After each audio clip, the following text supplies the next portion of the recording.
بسم اللہ الرحمن الرحیم۔ السلام علیکم ڈیئر اسٹوڈنٹس، امید ہے کہ آپ کے شب و روز بہتر گزر رہے ہوں گے۔ جیسے جیسے وقت گزرتا جا رہا ہے آپ کے امتحانات جوں قریب آتے جا رہے ہیں، تو آپ کو بھی عقل کے ناخن اور ہوش کے قدم لینے چاہیے۔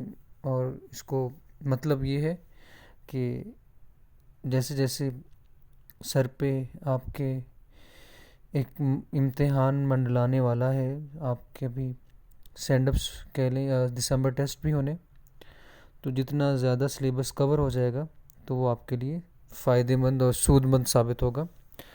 ہمارا آج کا لیکچرز بھی ہلال استقلال کے حوالے سے ہے، جو گزشتہ لیکچر سے پیوستہ ہے۔ گزشتہ لیکچر میں ہم نے 3 اشعار کی تشریح کی تھی، شاعر کے حوالے سے کچھ جانا تھا۔ چوتھا ہمارا شعر ہے آج کا: حسین ابن علی کے اسوہ مردانہ کا پرچم، برائے شمع ملت سوزش پروانہ کا پرچم۔ اسوہ کا معنی نمونہ یا مثال، جس ایگزامپل کہہ لیں، اسپیسیمن بھی کہتے ہیں آپ۔ مردانہ، مرد کی مانند، دلیری سے، اسوہ مردانہ مردانگی کا نمونہ، دلیری کی مثال۔ سوزش پروانہ، وہ تپش جو پروانے کے دل میں شمع پر قربان ہونے کے لیے ہوتی ہے۔ سوزش، تپش، پروانہ پتنگے کو کہتے ہیں، وہ جو شمع پہ مر مٹتا ہے۔ آپ نے کبھی گرمیوں کی راتوں کو یا بارش کے بعد ٹیوب لائٹ کے ارد گرد یا کسی بھی روشنی کے ارد گرد کچھ پتنگے اور پروانے جمع ہوتے ہیں جو طواف کرتے رہتے ہیں، روشنی ان کو اتنی پسند ہے۔ تو شاعر کہتے ہیں کہ اگر اس ملت، اس مذہب کو، اسلام کو شمع کہہ لیں تو حضرت حسین جیسے عظیم سپوت جو ہیں وہ پروانے کی طرح اس مذہب اسلام پر اپنی جان قربان کر دینے کا حوصلہ رکھتے ہیں۔ تو ہمارے یہ جو مجاہدین ہیں، شہداء ہیں، جو سیالکوٹ، لاہور اور سرگودھا کے شاہین کہلاتے ہیں، جو 1965 کی جنگ میں جنہوں نے اپنی مردانہ صلاحیتوں کا اظہار کیا، اپنی مردانگی کا، اپنی ہمت کا، اپنی جرأت کا، اپنی سرفروشی انہوں نے دکھائی۔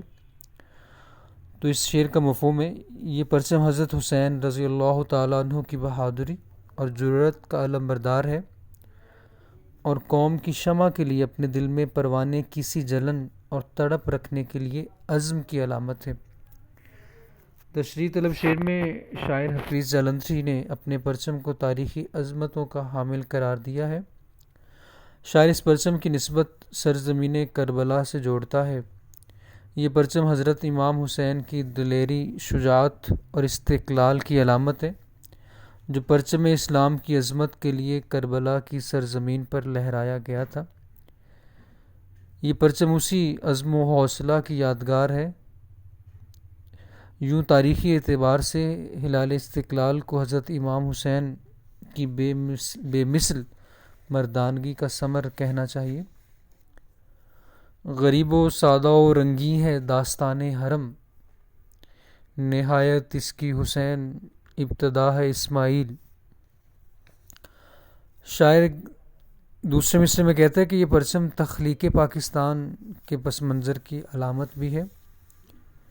شعر میں سوزش پروانہ کی ترکیب شہیدان پاکستان کے لیے استعمال کی گئی ہے۔ جس طرح پروانہ شمع پر نثار ہونے کے لیے اپنے دل میں تڑپ اور جلن رکھتا ہے، اسی طرح وطن اور قوم پر اپنی جان قربان کر دینے کا جذبہ رکھنے والوں کے لیے عزم کی علامت یہ ہلال استقلال ہے۔ شاعر نے بڑی خوبصورتی سے شمع اور پروانے کے روایتی استعاروں کو استعمال کیا ہے۔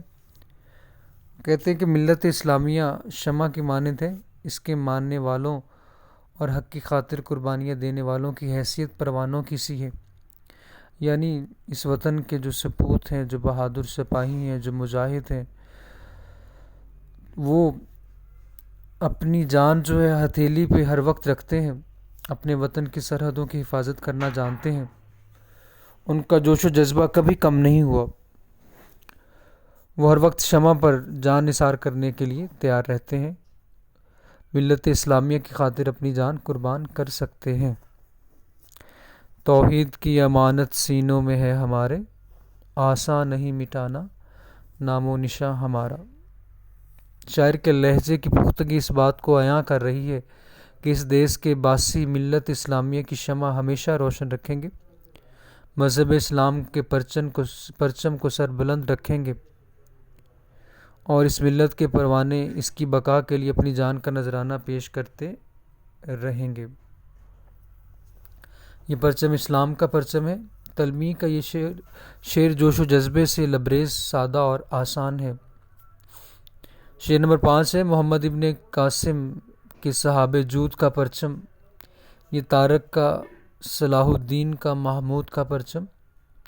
صحاب کہتے ہیں بادل، جود بخشش، سخاوت، دریادلی۔ یہ پرچم محمد بن قاسم کی سخاوت، طارق بن زیاد، سلطان صلاح الدین اور محمود غزنوی کی بہادری اور کامرانی کا نشان ہے۔ حفیظ الندھری نے تلمی ہاتھ کے ذریعے ہلال استقلال کی عظمت و سربلندی کو ظاہر کیا ہے۔ وہ کہنا چاہتے ہیں کہ یہ ثابت قدمی کا چاند سربلندی کی علامت ہے۔ محمد بن قاسم سینکڑوں میل کا سفر طے کر کے بر صغیر پہنچا۔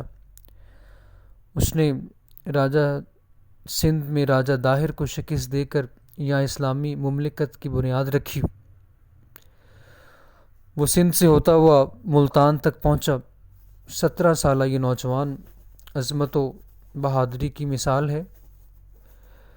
یہ ہمارا پرچم بھی انہی روایات عظیم الشان کا پرچم ہے جو سلطان صلاح الدین ایوبی اور محمود غزنوی، طارق بن زیاد اور محمد بن قاسم سے چلی آ رہی ہیں۔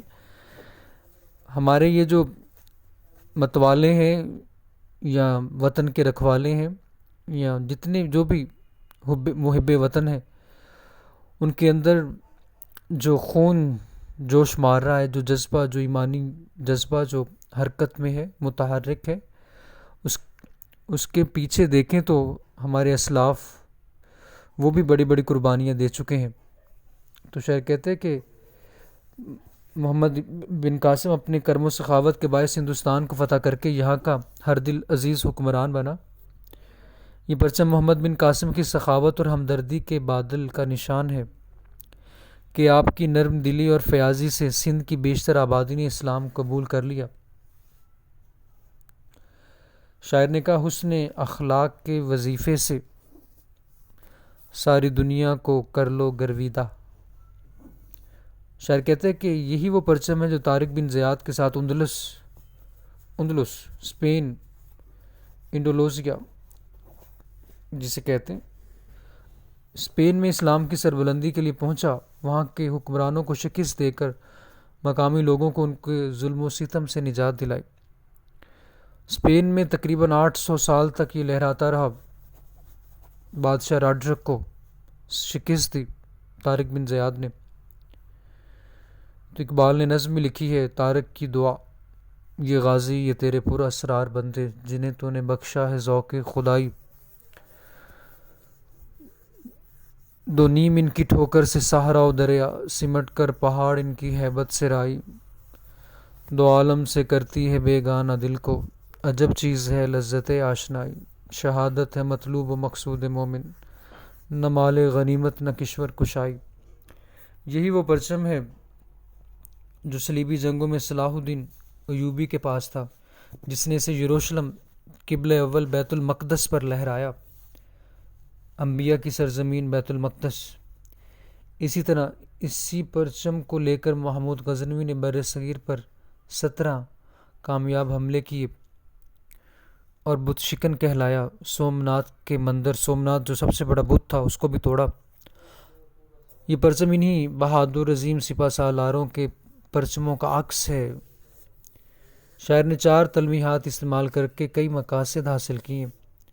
اول یہ کہ یہ پرچم کوئی اتفاقی نہیں بلکہ اشاعت اسلام ہی کے پرچم کا عکس ہے۔ اسی طرح ابن قاسم طارق و محمود کی تلمیحات سے شاعر نے مسلمانوں کی بہادری اور سرفروشی کا اظہار کیا ہے۔ صلاح الدین ایوبی جو کروسیڈز جو جنگیں اس کا ہیرو رہا ہے، بڑا ہی جری بہادر شخص، تو یہ تلمیح اسی صلاح الدین ایوبی رحمۃ اللہ علیہ کی جہد مسلسل سے عبارت ہے۔ شکستہ آرزوؤں کو عطا کی زندگی اس نے، شکستہ آرزوؤں کو عطا کی زندگی اس نے، بکھیری ظلمتوں میں حریت کی روشنی اس نے۔ جوش و جذبے سے لبریز اس آسان تلمیحی شعر میں شاعر نے دریا کو کوزے میں بند کر دیا ہے۔ یہ پرچم ہے نشاں عالم میں فتح و کامرانی کا، یہ زمین پر ابر رحمت ہے نوید آسمانی کا۔ فتح و کامرانی کامیابی، ابر رحمت اللہ کی رحمت کا بادل، نوید آسمانی آسمان سے آنے والی خوشخبری۔ خوشخبری لفظ خبر ہے، خبر تو خوشخبری۔ یہ پرچم دنیا میں فتح و کامرانی کی علامت ہے، یہ زمین پر رحمت کے بادل کی مانند ہے اور آسمان سے اللہ تعالیٰ کی طرف سے خوشخبری کا پیغام ہے۔ حفیظ جالندھری جنہیں ابو الاسر کہا جاتا ہے، ہلال استقلال کی شان بیان کرتے ہوئے کہتے ہیں، ہلال استقلال پہلی رات، ہلال تو کہتے ہیں پہلی رات کا چاند، اور استقلال ثابت قدمی۔ یہ پرچم دنیا بھر میں کامیابی و کامرانی کی علامت ہے، یہ پرچم پر امید مستقبل کی علامت ہے۔ یہ پرچم عظیم اور شاندار روایات سے وابستہ ہے، یہ پرچم مسلمانوں کے عظیم الشان ماضی کی یادگار اور مستقبل میں اسلام کی عظمت اور سربلندی کی علامت بھی ہے۔ یہ پرچم بحیثیت مجموعی عالم اسلام کا پرچم شمار ہوتا ہے، اس لیے پاکستان کی فتح و کامرانی پورے عالم اسلام کی کامرانی سمجھی جاتی ہے۔ یہ پرچم ہے صدا جس نے لگائی کامرانی کی، زمین پر ایک نشانی ہے نوید آسمانی کی۔ یہ پرچم رحمت کے بادل کی حیثیت رکھتا ہے، یہ پرچم بادل کی مانند سخاوت کا مظہر بھی ہے۔ بادل جہاں بھی جاتا ہے برستا ہے، سیراب کرتا ہے، فیضیاب کرتا ہے، ثمرآور بنتا ہے، فائدہ پہنچاتا ہے، پھل نکلتے ہیں، زمینیں زرخیز ہو جاتی ہیں، سبزہ اگتا ہے، فائدہ ہی فائدہ ہے، ثمرات ہی ثمرات ہیں۔ ایسے اس پرچم کے تلے جو بھی آ گیا، اسلام کے جھنڈے کے تلے جو جمع ہو گیا، وہ اخوت اور بھائی چارے کا مظہر بن گیا، ہمدردی اور مسیحائی اس کے مقدر میں آ گئی، اس کے ساتھ حسن سلوک کیا جائے گا۔ اسلام جو ہے سراسر امن کا دین ہے، جو پڑوسیوں سے محبت سکھاتا ہے، جو بزرگوں سے، بچوں سے، والدین سے، غیر مسلم سے بھی محبت سکھاتا ہے، جو سمجھتا ہے کہ دینے والا ہاتھ لینے والے ہاتھ سے بہتر ہے، ہمیشہ بانٹنے کی بات کرتے، تقسیم کرنے کی بات کرتے، اس میں لالچ، خود غرضی، دنیا داری، دنیا کی ہوس پرستی نہیں ہے۔ اسلام تو دینے کا نام ہے، بانٹنے کا نام ہے۔ تو یہ اللہ تعالیٰ کا ایک خاص عطیہ ہے، جب بادل برستے ہیں اور پیاسی دھرتی کو یکساں طور پر سیراب کرتے ہیں، اس طرح یہ پرچم بھی روئے زمین پر ہر طرح کے لوگوں کے لیے باعث رحمت ثابت ہوگا۔ یہ ہلال استقلال اللہ تعالیٰ کی طرف سے اس بات کی بشارت ہے کہ روئے زمین پر اللہ تعالیٰ کی مخلوق کے لیے امن، سلامتی اور کامیابیوں کامرانیوں کا پیامبر ثابت ہوگا۔ اسلام اور اس پرچم کا بڑا گہرا تعلق ہے۔ آخری شعر ہے ہماری نظم کا، یہ پرچم ہے روایات عظیم الشان کا پرچم، یہی پرچم ہے استقلال پاکستان کا پرچم۔ روایات، روایت کی جمع، ذکر کرنا، حکایت کو بھی کہتے ہیں۔ روایات کہتے ہیں جو سلسلہ چلا آ رہا ہو، کڑی در کڑی، جو ایونٹس کا، یعنی جیسے ہماری جو اسلامی روایات ہیں شروع سے چلی آ رہی ہیں، عید کے حوالے سے یا تہواروں کے حوالے سے، ایسے ہی یہ کامیابی کی روایات ہیں، عظیم الشان، بڑی شان والی، استقلال، مضبوطی اور پائیداری۔ یہ پرچم ہمارے بزرگوں کی قائم کردہ عظیم روایت کی نشانی ہے، یہ پاکستان کی سلامتی اور بقا کا پرچم ہے۔ حفیظ جالندھری کہتے ہیں کہ یہ پرچم ہماری عظیم روایتوں کا پرچم ہے، یہ ہلال استقلال موجودہ زمانے میں تشکیل نہیں پایا، بلکہ حضور صلی اللہ علیہ وسلم کے زمانے سے لے کر عصر حاضر تک مسلمانوں کی عظیم روایات کی عکاسی کرتا ہے۔ یعنی جنگ بدر میں جیسے مسلمانوں نے فتح حاصل کی، تو یہ وہی پرچم ہے اس پہ بنا ہوا جو چاند نما پہلی رات کا چاند، خنجر نما چاند جو ہے وہ اس بات کی دلالت کرتا ہے، اس بات کی دلیل ہے کہ ہر زمانے میں مسلمان جو ہے اسلام کی خاطر جو ہے اپنی جان قربان کرتے آئے ہیں اور اس اپنے وطن اور ملت کی حفاظت کرتے آئے ہیں۔ یہی وہ پرچم ہے جو حق و باطل کے دور میں مسلمان مجاہدین کے ہاتھ میں رہا۔ اسی جھنڈے کے سائے تلے مسلمانوں نے دنیا کے کونے کونے میں توحید کی روشنی پھیلائی۔ اسی پرچم کی حفاظت اور سربلندی کے لیے مسلمانوں نے عظیم قربانیاں دیں۔ اب یہ پرچم پاکستان کے حصے میں آیا ہے، ہم بھی اپنے پرچم کی اسی طرح حفاظت کریں جس طرح ہمارے اسلاف بزرگان دین نے اس کی سربلندی کے لیے کسی بھی قربانی سے دریغ نہیں کیا، ہچکچائے نہیں، گھبرائے نہیں۔ اسی پرچم سے ہمارے اسلاف کے سنہری کارنامے اجاگر ہوتے ہیں، جس طرح آباء و اجداد کی جرأت، غیرت، رواداری، فیاضی، عدل و انصاف جیسی مثالی خوبیاں اس پرچم سے عیاں ہوتی ہیں۔ ہلال استقلال بھی اسی روایت کا حصہ ہے، یہی پاکستان کی آزادی، پائیداری اور استحکام کا ضامن ہے۔ یہ پرچم ہمارے اور ہمارے وطن کی سلامتی اور بقا کی علامت ہے، لہٰذا اس کی حفاظت ہم اپنی جان سے زیادہ کریں گے۔ پیارے بچوں، یہ ہماری نظم تھی۔ نظم کا خلاصہ بھی 5 نمبر کا آتا ہے، جو تقریباً 12 لائنوں کا، 12 سے 15، 10 سے زیادہ ہوتی ہیں اور 15 سے نیچے پوری نظم کا نچوڑ ہوتا ہے وہ۔ اس کے علاوہ کچھ حوالے کے اشعار ہیں، آپ لکھ سکتے ہیں۔ اے عرض پاک تیری حرمت پہ کٹ مرے ہم، ہے خون تیری رگوں میں اب تک رواں ہمارا، جہاں میں اہل ایماں صورت خورشید جیتے ہیں، ادھر ڈوبے ادھر نکلے، ادھر ڈوبے ادھر نکلے، باطل سے دبنے والے اے آسمان نہیں ہم، 100 بار کر چکا ہے تو امتحان ہمارا، توحید کی امانت سینوں میں ہے ہمارے، آسان نہیں مٹانا نام و نشاں ہمارا، تیغوں کے سائے میں ہم پل کر جمع ہوئے ہیں، خنجر ہلال کا ہے قومی نشاں ہمارا۔ تو یہ قومی ہونا تھا پیارے بچوں، یہ غلطی سے میں لکھ گیا، خنجر ہلال کا ہے قومی نشاں ہمارا، یہ نام و نشاں نہیں ہے، قومی نشاں ہمارا۔ اے وطن تو نے پکارا تو لہو کھول اٹھا، تیرے بیٹے تیرے جانباز چلے آتے ہیں، نثار میں تیری گلیوں کے اے وطن کہ جہاں چلی ہے رسم کہ کوئی نہ سر اٹھا کے چلے، شہید کی جو موت ہے وہ قوم کی حیات ہے، لہو جو ہے شہید کا وہ قوم کی زکوٰۃ ہے، شہیدوں کے لہو سے جو زمین سیراب ہوتی ہے بڑی سرسبز ہوتی ہے، بڑی شاداب ہوتی ہے۔ تو انہی باتوں کے ساتھ ہماری نظم کا لیکچر ختم ہوا۔ انشاءاللہ اگلا لیکچر جو ہے مومن خان مومن کی غزلوں پر ہوگا، تو تب انشاءاللہ اللہ حافظ۔